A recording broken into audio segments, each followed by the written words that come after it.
Hello, नमस्कार। आज हम बात करेंगे एक सीरियल किलर महिला की। पूनम उसका नाम था, हरियाणा के सोनीपत की रहने वाली थी। इस महिला ने कुल 4 बच्चों का कत्ल किया। कभी-कभी खूबसूरती केवल घमंड नहीं लाती, मौत भी लाती है। ये कहानी है पूनम की, एक ऐसी महिला जिसकी सनक ने 4 मासूम बच्चों की जान ली। जब शक्ल सूरत ही इंसान की पहचान बन जाए, तो वही पहचान इंसान को राक्षस बना देती है। किसी ने नहीं सोचा था कि उसकी सुंदरता ही उसकी सबसे खतरनाक बीमारी है। ये कहानी है पूनम की, एक ऐसी महिला जिसकी खूबसूरती की सनक ने 4 मासूम बच्चों की जान ली। 4 मौतें, एक ही तरीका, और हर बार पानी भरा एक छोटा सा टब। लेकिन सवाल ये था, कातिल कौन? खूबसूरती पर चढ़ा हुआ एक पागलपन जिसने एक माँ को अपने ही बच्चे का कत्ल करने पर मजबूर कर दिया। ये कहानी कमजोर दिल वालों के लिए नहीं है। ये कहानी है एक ऐसी महिला की जिसने सुंदरता को जिंदगी से भी ऊपर रखा। एक ऐसी सनकी महिला जो पानीपत की रहने वाली है। उसने अपने इसी खूबसूरती की सनक में 4 मासूम बच्चों की जान ले ली और बन गई भारत की पहली सीरियल किलर महिला। नमस्कार दोस्तों, आज की कहानी एक ऐसी महिला की है जो अपनी खूबसूरती बनाए रखने की सनक में एक सीरियल किलर बन गई। ये कहानी बहुत अजीब भी है और बहुत डरावनी भी। एक महिला थी पूनम, वो बहुत सुंदर थी। उसे अपने रूप पर बहुत घमंड था, लेकिन उसमें एक अजीब सी सनक थी। उससे ये बर्दाश्त नहीं होता था कि उसके आसपास कोई भी बच्ची उससे ज्यादा सुंदर लगे, खास तौर पर अपने परिवार में, अपने रिश्तेदारों में। इसी सनक में उसने जो अपराध किया, उसे सुनकर हर कोई हैरान रह जाता है। घटना 1 दिसंबर की है। पूनम एक शादीशुदा महिला सोनीपत की रहने वाली थी, लेकिन उसकी शादी पानीपत में हुई थी। उस दिन अपने परिवार में एक रिश्तेदार के बेटे की शादी थी। पूनम भी अपने पति और परिवार के साथ इस शादी में शामिल होने के लिए पहुंची। दोपहर करीब 1:30 बजे बारात निकलने वाली थी। ठीक उसी समय पूनम ने कहा कि उसकी तबीयत ठीक नहीं है, इसलिए वो बारात में नहीं जा सकती। परिवार ने सोचा, अगर तबीयत ठीक नहीं है तो कोई बात नहीं, घर पर ही रुक जाए। घर में कुछ बुजुर्ग महिलाएं भी थी जो बारात में नहीं गई थी। पूनम उन्हीं के साथ घर पे रुक गई। कुछ टाइम बाद घर पर मौजूद एक बुजुर्ग महिला ने अचानक अपने पति को फोन किया।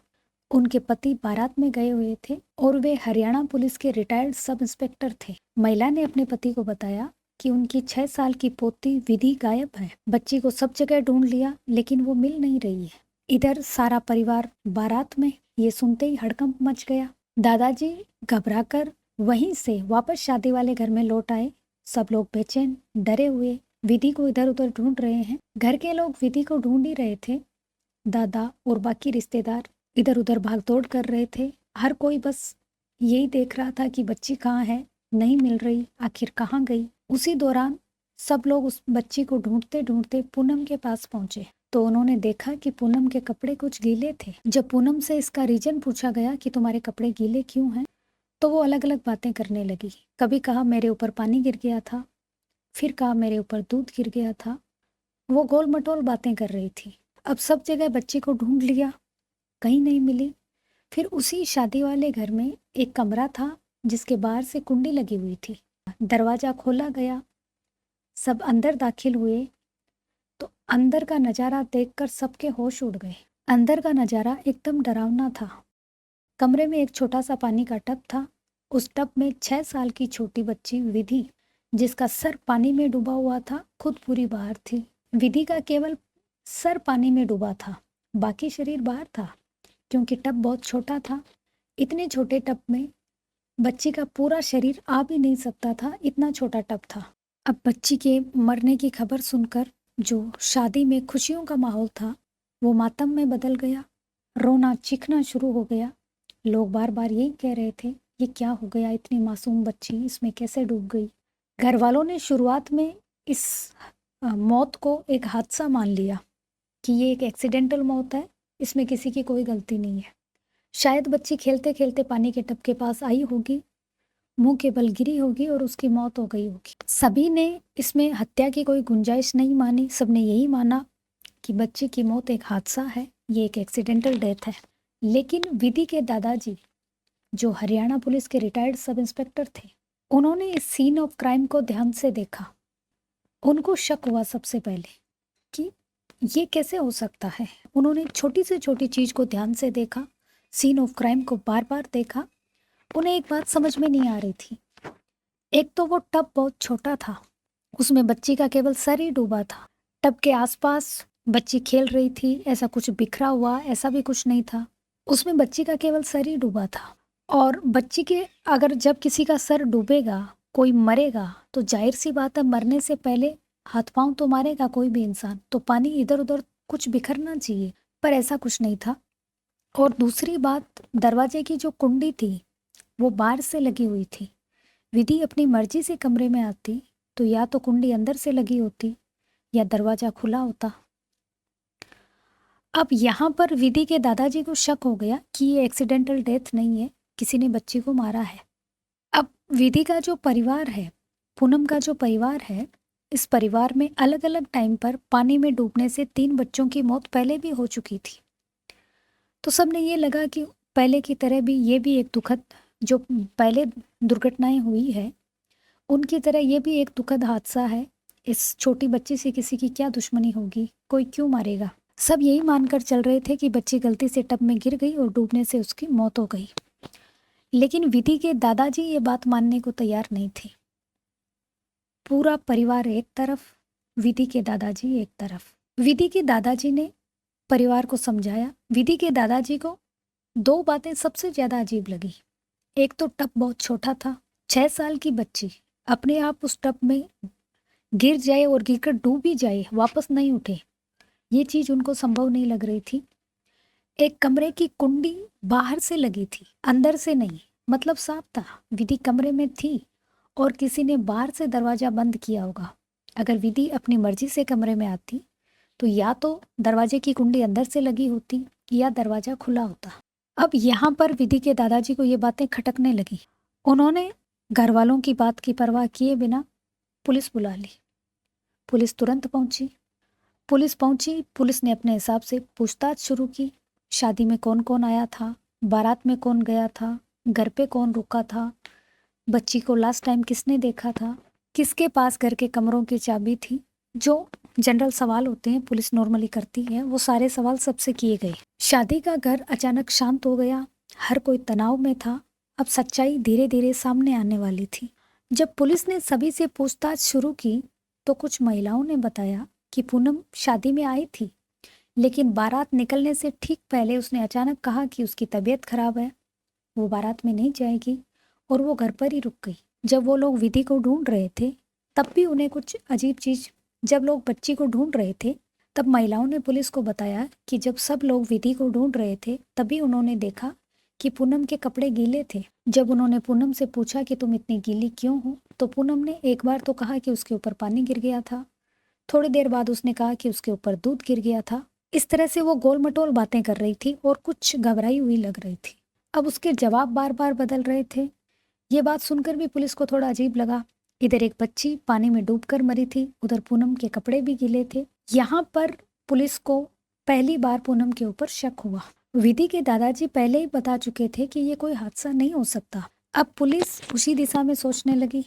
अपनी इन्वेस्टिगेशन थोड़ी और तेज की, आसपास के सीसीटीवी खंगालना शुरू की। जब पुलिस ने सीसीटीवी फुटेज देखे तो पाया कि बारात निकलने के ठीक समय पूनम कई बार घर के अंदर बाहर जाती हुई दिख रही है और वो थोड़ी बेचैन है।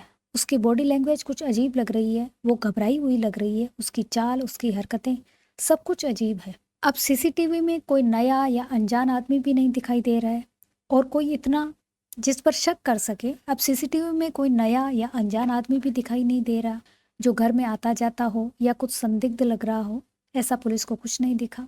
अब पुलिस का शक और पुख्ता हुआ, घर के अंदर ही किसी ने ये काम किया है और सारे शक की लाइन धीरे धीरे पूनम की ओर मुड़ने लगी। सारे शक की लाइन धीरे धीरे पूनम की ओर मुड़ने लगी। अब पुलिस ने पूनम को अरेस्ट कर लिया क्योंकि उनको शक था कि विधि की हत्या या तो इसने की है या इसका कोई हाथ है या इसके पास कोई जानकारी है, कुछ ना कुछ तो है जो पूनम छुपा रही है। लेकिन अभी पुलिस के पास कोई पक्का सबूत नहीं है। पुलिस अंधेरे में तीर मार रही है। पुलिस पूनम को अपने साथ पुलिस स्टेशन ले गई। वहाँ उसने पूछताछ शुरू की कि देखो जिस दिन बारात निकली थी, देखो जिस टाइम बारात निकली थी उस टाइम तुमने कहा था कि तुम्हारी तबीयत खराब है इसलिए तुम बारात में नहीं जाओगी, लेकिन तुम्हारी तबीयत खराब नहीं थी, तुमने कोई गोली दवाई ऐसा कुछ नहीं लिया और तुम नॉर्मल घूम रही थी और तुमने बारात में जाने के लिए खास कपड़े भी सिलवाए थे, हमने पता किया है। फिर तुम बारात में क्यों नहीं गई? सीसीटीवी फुटेज में भी तुम परेशान दिख रही हो, तुम्हारी बॉडी लैंग्वेज कुछ अलग लग रही है। ये बातें भी हमें इन बातों से भी हमें तुम्हारे ऊपर शक हो रहा है। पुलिस ने पूनम के सामने सारी बातें रखी और अपने हिसाब से पूछताछ शुरू की। शुरुआत में तो वो पुलिस को घुमाती रही, लेकिन पुलिस जब अपने पर आई, सख्ती से पूछताछ की, तो पूनम टूट गई और उसने अपना गुनाह कबूल कर लिया। अब पुलिस पूछताछ में पूनम ने ये तो एक्सेप्ट कर लिया कि उसने विधि की हत्या की है, लेकिन जब पूरी कहानी पुलिस ने सुनी तो पुलिस भी हैरान रह गई। पूनम ने केवल विधि की नहीं, 3 और बच्चों की हत्या की थी। एक पूनम का खुद का बेटा और 3 लड़कियां। जब पुलिस केस सुलझाने के लिए पूनम को थाने ले गई तब उनको ये उम्मीद नहीं थी कि इतना बड़ा और डरावना सच सामने आएगा। लेकिन पूछताछ खत्म होते होते ये सनसनीखेज खुलासा हुआ कि पूनम ने अकेले ही 4 बच्चों का कत्ल किया था। दरअसल वो एक सनकी सीरियल किलर महिला थी। पुलिस जब पूनम से पूछताछ कर रही थी तब सबसे पहले उसने बच्चों की मौत की टाइमलाइन बताई। उसने बताया कि उसने पहला कत्ल साल 2019 में किया था। ये कत्ल उसने अपने ननद की बेटी का और अपने खुद के बेटे का किया था। उस समय जो ननद की बेटी थी और उसका बेटा था, उसकी मौत को, उन दोनों बच्चों की मौत को एक हादसा मान लिया गया था और पूनम पर किसी को शक नहीं हुआ। पूनम ने पुलिस को बताया कि उसके अंदर एक अजीब सी सनक थी कि उसके परिवार में, उसके खानदान में, उसके आस पड़ोस में उससे ज्यादा खूबसूरत कोई ना हो। शुरू में तो सब ठीक चल रहा था। शादी के कुछ समय बाद पूनम का एक बेटा हुआ। बच्चा जो हुआ, लोग ये कहने लगे कि बेटा तुम पर नहीं गया है, तुम्हारे जितना खूबसूरत नहीं है। इस बात से पूनम को बड़ी चिढ़ थी। पूनम की ननद की एक लड़की थी, उसको सब बोल रहे थे कि ये बहुत खूबसूरत बच्ची है, बहुत सुंदर है, देखो कितनी प्यारी बच्ची है। इस बात से भी पूनम को चिढ़ थी। अब पूनम को लगने लगा कि ये बच्ची बड़ी होकर उसकी खूबसूरती को टक्कर देगी, उससे ज्यादा खूबसूरत हो जाएगी। इसलिए पूनम ने अपनी सनक में उस बच्ची को मारने की ठानी। एक दिन जब वो अकेली थी दोनों बच्चों के साथ घर पे, तो सबसे पहले अपनी ननद की बेटी का गला पकड़ा और एक छोटा बाथ टब, ये जो आप फोटो में देख रहे हैं, इस टाइप के एक बाथ टब में बच्ची की गर्दन पकड़ के उसका सिर डुबोया और तब तक डुबोए रखा जब तक बच्ची की मौत नहीं हो गई। अब जब वो बच्ची को डुबो रही थी, गलती से पूनम का बेटा वहां पर आ गया और उसने ये हत्या होते हुए देख ली। अब पूनम डर गई क्योंकि बच्चा है, बहुत ज्यादा नहीं समझता, लेकिन जो उसने देखा है ये तो किसी को बता ही सकता है कि कहीं ये मेरे पाप का चश्मदीद गवाह ना बन जाए और मैंने जो हत्या की है ये सच सामने ना आ जाए। इस डर में उसने अपने बच्चे को पकड़ा, उसी तरीके से उसका गला पकड़ा और उसी पानी के टब में तब तक डुबोए रखा जब तक उसकी मौत नहीं हो गई। अब 2 बच्चों की मौत एक जैसी होने के बाद पूनम ही अकेली घर पे थी जब दोनों बच्चों की मौत हुई थी। सबने पूनम से पूछा कि क्या हुआ? मैं तो बाहर थी, बच्चे अंदर खेल रहे थे, पता नहीं ये कैसे हुआ, मैं भी नहीं जानती। अब पूनम का अपने बेटे की मौत के बाद रो रो कर एकदम बुरा हाल, शक करने की कोई गुंजाइश नहीं थी। सबने इस मौत को, इन 2 बच्चों की मौत को एक एक्सीडेंटल डेथ मान लिया और बात आई गई हो गई। खैर, इस घटना के 4 साल बाद साल 2023 आता है। पूनम के जेठानी की बेटी, फिर वही बात, पूनम के अंदर वही सनक सवार, उसको सब बोल रहे हैं कि ये बच्ची बहुत खूबसूरत है, बड़ी होके बहुत सुंदर बनेगी। अब पूनम को वही डर सताने लगा कि ये बच्ची बड़ी होकर बहुत खूबसूरत हो जाएगी, मेरी खूबसूरती को टक्कर देगी, तो मुझे कौन पूछेगा। अब उसने फिर से उस बच्ची को मारने की ठान ली। 2023 में उसे एक बार ये मौका मिला, जब वो अकेली थी घर पे बच्चे के साथ। उसने ठीक उसी तरीके से बच्ची का गला पकड़ा और एक पानी के टब में तब तक डुबोए रखा जब तक उसकी मौत नहीं हो गई। अब इस डेथ को भी सभी घर वालों ने एक एक्सीडेंटल डेथ मान लिया कि बच्ची खेल रही थी, गलती से वो पानी के टब में डूबी और उसकी मौत हो गई, बात आई गई हो गई। ये तीसरी मौत थी और बिल्कुल उसी तरीके से जैसे पहले 2 बच्चों की मौत हुई थी, लेकिन इस समय भी किसी ने अंदाजा नहीं लगाया कि ये एक्सीडेंटल डेथ नहीं, तो इस बच्ची की हत्या की गई है। पूनम की जेठानी की बेटी की मौत पानी के टब में डूबने से हुई थी। घर वालों को पहले से पता था कि बच्ची को पानी में खेलना, नहाना ये सब बहुत पसंद था, इसलिए इस बार भी किसी ने शक नहीं किया। सबने ये मान लिया कि कोई हत्या नहीं है, एक्सीडेंटल डेथ है। और टाइम निकलने के साथ घर में सभी लोग इस घटना को धीरे धीरे भूलने की कोशिश करने लगे। अब 2025 में जब विधि की मौत हुई, विधि भी पूनम के ही रिश्तेदारों की बेटी थी और अपनी इसी सनक में कि मुझसे ज्यादा खूबसूरत हो जाएगी बड़ी होकर, पूनम ने इस बच्ची को मार दिया। अब सारा सच सामने आ चुका था। पूनम एक नहीं 4 बच्चों की हत्यारन है, एक सीरियल किलर महिला है। अब पुलिस पूछताछ में पूनम ने ये भी बताया पुलिस को कि हर हत्या के बाद वो जश्न मनाती थी, आईने के सामने खड़ी होती और पूछती, बताओ मुझसे खूबसूरत कौन है? फिर खुद ही जवाब देती, मुझसे खूबसूरत कोई नहीं है। पुलिस ने ये भी पूछा कि क्या इसके बाद तुम्हें कोई और बच्ची खूबसूरत लगती तो क्या तुम उसका भी कत्ल कर देती? तो पूनम ने यही कहा कि मुझे नहीं पता मैं क्या करती, मेरे अंदर सनक ही ऐसी थी कि मैं खुद को कंट्रोल नहीं कर पाती। जो भी मुझसे खूबसूरत बच्ची मुझे दिखती उसको मारने के बाद ही मुझे सुकून मिलता। कहानी आपको कैसी लगी कमेंट में हमें ज़रूर बताएं, और आपको हमारा वीडियो अच्छा लगा तो चैनल को सब्सक्राइब ज़रूर करें। Thank you very much.